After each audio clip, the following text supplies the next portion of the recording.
E agora vamos debater alguns pontos dessa proposta do arcabouço fiscal divulgada ontem pelo ministro da Fazenda, Fernando Haddad. Estão conosco aqui o deputado Luiz Felipe de Orleans e Bragança, deputado federal pelo PL de São Paulo, e também Gabriel Leal de Barros, sócio e economista-chefe da Rio Asset. Senhores, sejam bem-vindos. Quem tem razão? Deputado, eu já vou com o senhor do ponto de vista político, mas como a gente teve um derretimento do Ibovespa hoje, eu quero ouvir primeiramente, por gentileza, o Gabriel Leal de Barros. Gabriel, seja bem-vindo. Na sua opinião, o que aconteceu com o mercado ontem e o que aconteceu de tão diferente para a Bolsa cair hoje? Bom, boa tarde, Piotr. Obrigado pelo convite. Bom, acho que o mercado fez conta. Acho que essa foi a diferença de ontem para hoje. Ontem o mercado acabou indo no embalo, né, sem se preocupar muito em fazer contas sobre o arcabouço fiscal, se deixou levar, digamos assim, pelo sentimento do que havia sido anunciado, e hoje parou para de fato avaliar em detalhes o que foi anunciado e se deu conta de que a regra ela é inconsistente, né? O governo vai ter muita dificuldade de cumprir o que está propondo, tem uma série de problemas no desenho da regra, é uma regra procíclica e é ruim, é danosa para a responsabilidade fiscal. E o resultado primário, né, o superávit primário que foi anunciado ontem, ele é muito difícil de ser cumprido, depende basicamente de uma arrecadação extraordinária a perder de vista. A gente precisa de um choque de arrecadação todo ano até o final do mandato para conseguir entregar esse resultado. Gabriel, você falou em inconsistência, em parte você já explicou, só me permita insistir um pouco num ponto. Fala-se muito, ou quase não se fala, em corte de despesa, em Estado mais, digamos, eficiente, em redução do tamanho do Estado, em enxugamento da máquina pública. O ministro não fala em reforma administrativa, nada disso. Agora, isso do ponto de vista real está muito claro ali, e com aumento de gastos, na pior das hipóteses, de 0,6%, embora eles queiram subir um pouco mais. Agora, fala-se de uma arrecadação que não se tem nenhuma garantia de que vai haver. De onde saiu uma ideia como essa? Porque ele está prevendo que o país vai ter um otimismo gigantesco de crescimento do PIB esse ano, que o mundo todo vai ser favorecido, até porque na conta do ministro Haddad ontem chama a atenção que ele só pega os dados até 2010. Ele desconsidera, quase que mandou para a China o mandato e a presidente Dilma, que agora está lá no Banco dos BRICS, mas enfim, ele ignorou toda aquela lógica de política fiscal do governo Dilma, que muita gente desse atual governo, inclusive o presidente da República, acredita. A verdade está tão embrionário que nem o texto a gente tem, né? Eles anunciaram basicamente princípios gerais, a gente não tem a menor ideia do texto, ele não está nem redigido, para que a gente saiba os detalhes de fato do que está sendo proposto. Então, tem muita coisa em aberto, né? Muita ponta solta. Quando a gente começa a questionar, né? Fazer uma série de perguntas para poder avaliar no detalhe o que está sendo proposto, até o momento a gente tem dificuldades de compreender, porque a própria equipe do Ministério da Fazenda não consegue responder a contento, né? De forma satisfatória essas perguntas. Então, quando a gente diz que é inconsistente por N razões. Por exemplo, tem um teto de investimento público, né? A regra passa a ter um teto de investimento público.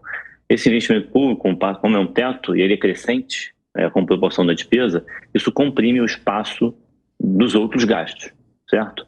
Uma outra coisa que comprime também o espaço dos outros gastos é o fato de saúde e educação voltarem a ser amarrados à arrecadação.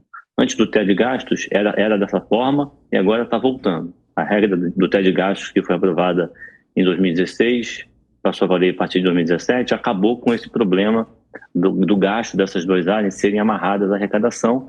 Isso está voltando, infelizmente. Isso é um outro problema que faz com que essas despesas sempre cresçam. E aí comprime também o espaço dos outros gastos. Então, tem uma série de problemas de desenho da regra que está sendo proposta. Isso no médio e longo prazo, como você colocou no início, Piotr, a despesa ela nunca cai. A despesa ela sempre cresce. Se a economia está crescendo, a arrecadação está crescendo, a despesa cresce. No cenário mais negativo, em que a economia desacelera e a arrecadação desacelera, a despesa não desacelera. A despesa segue crescendo, não há nenhuma perspectiva de ajuste pelo lado do gasto, é tudo concentrado na arrecadação. Deputado Luiz Felipe, obrigado pela gentileza de nos aguardar aqui. Do ponto de vista político, chama atenção, claro, isso vai ter que passar pelo Congresso Nacional, deve chegar ao Congresso na semana que vem, depois da Páscoa deve começar a ser discutido na Câmara e no Senado. Mas o senhor vê chances disso passar incólume por alguma pressão do governo? Porque esse governo conseguiu, ainda na época da transição, aprovar aquele fura-teto que depõe contra o próprio governo agora, que fala em responsabilidade fiscal. Aumentou os gastos do governo, 37 ministérios, enfim, anunciou uma série de outros, inclusive aumentos para funcionalismo. Qual é a chance que o senhor acredita disso passar sem grandes alterações no Congresso Nacional? Ou o Congresso vai fazer alterações? Olha, como eu sou da oposição, essa proposta simplesmente ela não é boa. Ela romperam irresponsavelmente com uma lei e com medidas, não era lei, era constitucional. Então, tinham travas constitucionais com relação a isso. Então, romperam com isso sem ter um substituto. Ficamos agora meses à deriva, sem uma outra baliza que limite os gastos. Já vimos ali um rombo que aconteceu em fevereiro. Estamos esperando a mesma coisa agora em março. Ou seja, precisamos urgentemente de ter algum estanque com relação aos gastos. Isso vai ter impactos nocivos para a economia. Todos estão vendo isso. Agora, o governo pressionar e a pressão sobre essas questões tributárias me preocupa um pouco, porque a maior parte do Congresso desconhece de questões tributárias. Ele entende bem de fazer orçamento, porque tem experiência em fazer orçamento até com as diretrizes passadas. Agora, com relação a mudanças fiscais, não são todos os deputados que podem entender os impactos. E é isso que eu acho. Vão construir talvez uma história muito positiva, vão ver sinalizações do mercado, se há apoiadores no mercado com relação a essa proposta. Ontem tivemos aí um fake apoio, eu diria assim, que de alguns agentes do mercado e também do Banco Central. Isso não foi positivo, ficaram muitos deputados em dúvida, e agora vemos que teve a rebordosa, todo mundo, como disse aí o Gabriel, começou a fazer conta. Então é exatamente esse tipo de dinâmica que a gente tem que evitar no Congresso agora.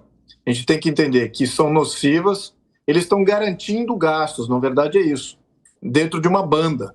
É isso que é a proposta. O resumo da ópera é esse. Do outro lado, você tem a reforma tributária que eles querem fazer, que é para garantir controle absoluto de todo o sistema tributário. Então, de um lado, você está garantindo gastos ad eterno. Outro, você está garantindo controle absoluto de todo o sistema tributário. Então, o viés é de totalitarismo fiscal e financeiro. É isso que eles querem: controle do Banco Central, controle do sistema tributário e não ter nenhum limite nos gastos. Isso que seria o suprassumo do que eles querem atingir. Então essa proposta vem como esse pilar aí na questão de não ter travas nos gastos. Criaram talvez algumas regras para definir até quanto que eles podem gastar, e claro que isso não é limitado, porque, como bem colocado, se houver crescimento de PIB, vai haver crescimento de despesa. A grande preocupação aqui é se houver recessão, como é que acontece? Se houver o oposto, se não houver um superávit primário, se houver um déficit primário, como é que acontece? Eles ainda estão garantindo despesa crescente. Então, temos um grande problema aí nessa proposta. Bom, até porque, vale só lembrar, na época da pandemia, a título de ajuda aos estados em relação ao combate à pandemia, o governo Bolsonaro repassou dinheiro para governadores e eles deram aumento ao funcionalismo. Aí a gente fica imaginando o que será agora, quando se por acaso a economia crescer, porque isso passa a ser um custo fixo. E daí você não vai reduzir o salário no ano seguinte se por acaso houver um problema de frustração de receita, para usar uma expressão técnica. Gabriel, diante disso tudo, porque nós temos um governo que tem DNA gastador, é da lógica do governo petista, não é diferente agora com o governo Lula, só que quando o ministro Haddad evita citar os anos do governo Dilma Rousseff, parece que tem uma pegadinha nessa história. Por que o mercado não percebeu isso ontem e começou a perceber isso hoje? Porque ontem acabou acontecendo muita coisa, o mercado foi, digamos assim, levado, inclusive pela dinâmica do cenário internacional, né? Quando a gente olha o que aconteceu na Bolsa Americana, na Bolsa Europeia, teve muita influência também aqui no Brasil, essa dinâmica internacional. Mas hoje, quando o mercado de fato parou para olhar com mais calma, tem bastante problema. É uma proposta que só fica de pé no cenário de céu de brigadeiro, né? Se der tudo certo, a regra fica de pé. Mas se a economia está em recessão, o que não é impossível, pelo contrário, a economia já vem desacelerando desde o ano passado. Vamos lembrar que o PIB do último trimestre do ano passado foi de menos 0,2. né? A economia ela já está dando sinais de desaceleração, então é uma regra que tem bastante problema de desenho e que só fica de pé se o governo tiver um bônus, né? Um volume de receita extraordinário. Tem uma série de dúvidas, por exemplo, quais são os gatilhos para acionar, né? Que vão acionar medidas de correção, quais são as válvulas de escape que a regra coloca na mesa para caso o governo não cumpra, como é que o governo volta para a situação anterior. Então, tem uma série de dúvidas permeando aí o debate sobre o arcabouço fiscal, além de premissas muito otimistas, né? Vamos lembrar que, pela projeção de dívida que foi apresentada ontem, implicitamente parece que o governo está assumindo um crescimento da economia nos próximos anos, a partir do ano que vem, em torno de 2,5%. Ou seja, como se eles estivessem sugerindo para a gente que, olha, o PIB potencial, né, o crescimento potencial da economia é de 2,5%. E não é. Sim. Acho que não tem ninguém no mercado financeiro com um número tão otimista quanto esse. Tá. A gente trabalha aqui com 1,5%, então tem bastante problema, não só no desenho, mas também nas premissas que foram colocadas. Tá, vamos lá. E nós não estamos sob efeito da guerra como estivemos no ano passado, da pandemia como estivemos nos anos passados também. Deputado, vamos lá. Por esse ponto de vista, eu tenho mais 2 minutos, mas eu queria ouvi-lo sobre esse assunto. O governo não prevê nenhum cenário ruim que possa acontecer. Mas internamente, e a gente não tem controle sobre o mundo. Esse é um fato, né? Mas a gente viu no ano passado, o governo conseguiu reagir, aliás, o Brasil foi até exemplo de reação econômica em relação a um problema que a gente não tinha controle, que foi a explosão do preço do petróleo no mercado internacional por causa da guerra da Ucrânia, mas também um pouco de influência da pandemia. Mas internamente, o governo tem mostrado o que para a economia crescer? Porque ele está dependendo de receita, e essa receita tem que vir a começar de ações do próprio governo. O governo tem agido contra a economia de uma maneira desastrosa. Ele colocou uma agenda política acima de uma cadência que seria saudável para qualquer coisa na economia.